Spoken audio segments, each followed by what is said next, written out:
Dear students, I heartily welcome you in my video lectures. In this video, I'll explain long run equilibrium of firms under perfect competition. जैसा कि हम जानते हैं कि long run is a period when all the factors are variable. जितने भी factors of production है सबके सब वेरिएबल्स रहते हैं, ना तो कोई फिक्स फैक्टर रहता है और ना ही कोई वेरिएबल। और जब हर फैक्टर वेरिएबल है it means that we are in the long run. और लॉन्ग रन ऐसा पीरियड है कि जब हर कॉस्ट भी वेरिएबल होती है। So long run is a period of time when all factors are variable, therefore all costs are variable. Similarly, exit of existing firms and entry of new firms are possible. It means that long run में तमाम factors variable तो होते हैं, लेकिन इसी के साथ साथ नई फर्म्स इंडस्ट्री में आ भी सकती हैं और अपना प्रोडक्शन जारी कर सकती हैं। इसी तरीके से एग्जिस्टिंग फर्म्स जो है अगर अपना यूनिट बंद करना चाहती हैं, क्लोज करना चाहती हैं, शट डाउन करना चाहती हैं तो इस पर भी कोई पाबंदी नहीं है। They may easily exit from the industry by closing down their unit. Now conditions of long run equilibrium are LMC is equal to MR. Long run marginal cost is equal to marginal revenue. Marginal cost curve cuts the MR from below and after cutting it must rise. The third condition is AR is equal to LAC. Average revenue जो है वो बराबर रहेगा long run average cost के। इस तरह full long run equilibrium होगा जब LMC is equal to MR is equal to LAC is equal to AR। अब अगर फर्म जो है सुपर नॉर्मल प्रॉफिट बना रही है और सुपर नॉर्मल प्रॉफिट की कंडीशन क्या है? When AR is greater than AC। AR ज़्यादा है, हमारा रेवेन्यू ज़्यादा है और कॉस्ट जो है हमारी कम है तो फर्म्स को सुपर नॉर्मल प्रॉफिट होगा।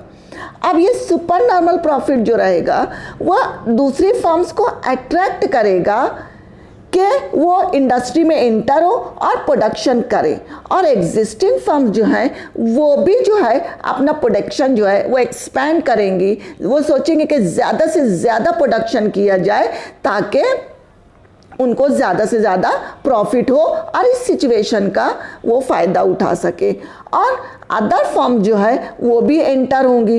जब नई फर्म्स एंटर होंगी और एग्जिस्टिंग फर्म्स भी अपने प्रोडक्शन को एक्सपेंड करेंगी तो टोटल मार्केट सप्लाई बढ़ जाएगा और जब टोटल मार्केट सप्लाई बढ़ जाता है तो price automatically will come down, price कम हो जाएगी।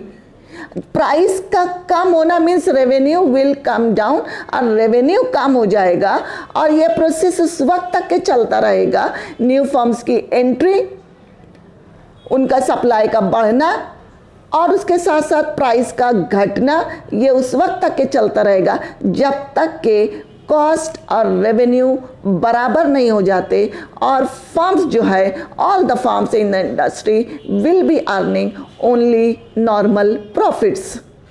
इसी तरीके से take it another way as against this, if AR is less than AC, average revenue कम है और कॉस्ट ज़्यादा है, it means that firms are facing losses. जब फर्म्स को लॉसेस होता है तो उस वक्त ऐसा रहता है कि बहुत सारी फर्म्स जो है वो अपने यूनिट को शट डाउन कर देती हैं, क्लोज कर देती हैं और दे लीव द इंडस्ट्री।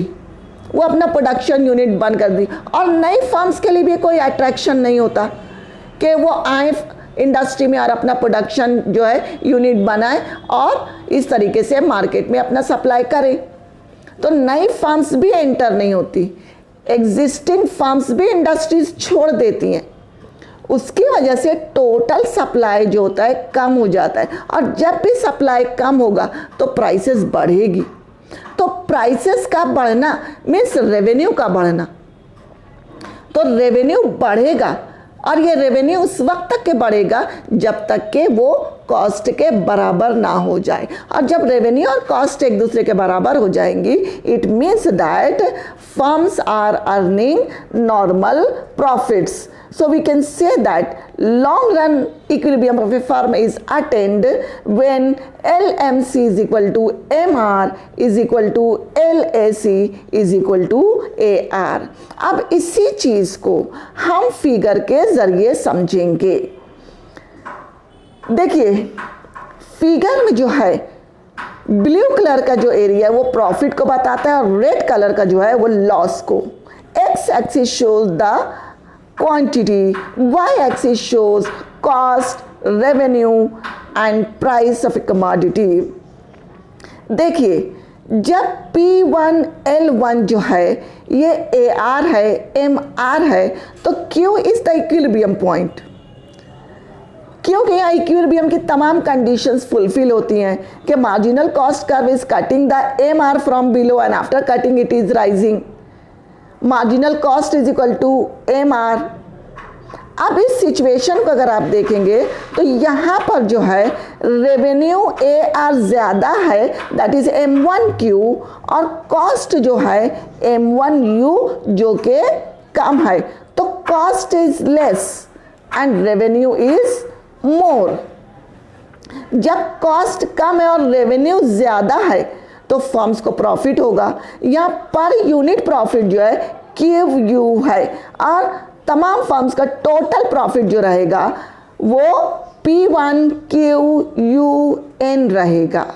अब इस प्रॉफिट की सिचुएशन से, S&P की सिचुएशन से, सुपर नॉर्मल प्रॉफिट की सिचुएशन जो रहेगी वो दूसरी फर्म्स के लिए अट्रैक्शन का काम करेगी.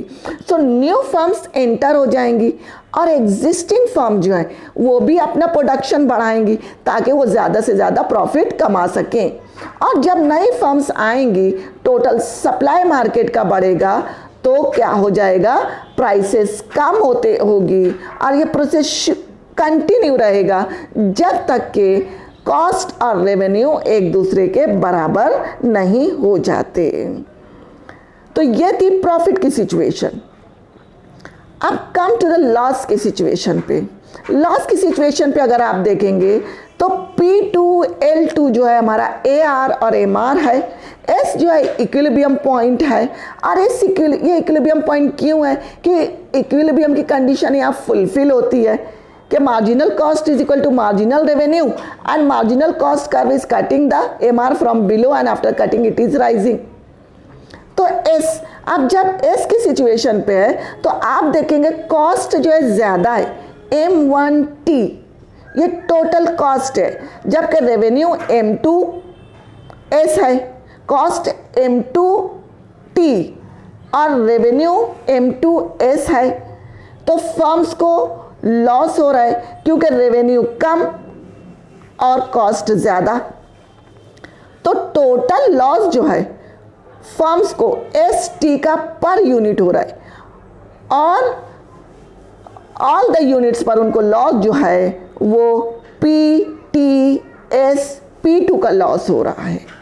अब जब इस लॉस की सिचुएशन में जो एग्जिस्टिंग फर्म्स जो है उसमें से बहुत सारी फर्म्स अपना तो टोटल प्रोडक्शन कम कर देंगी और बहुत सारे एग्जिट हो जाएंगे अपना प्रोडक्शन यूनिट बंद करके. तो लॉन्ग रन में ये प्रोसेस चलेगा.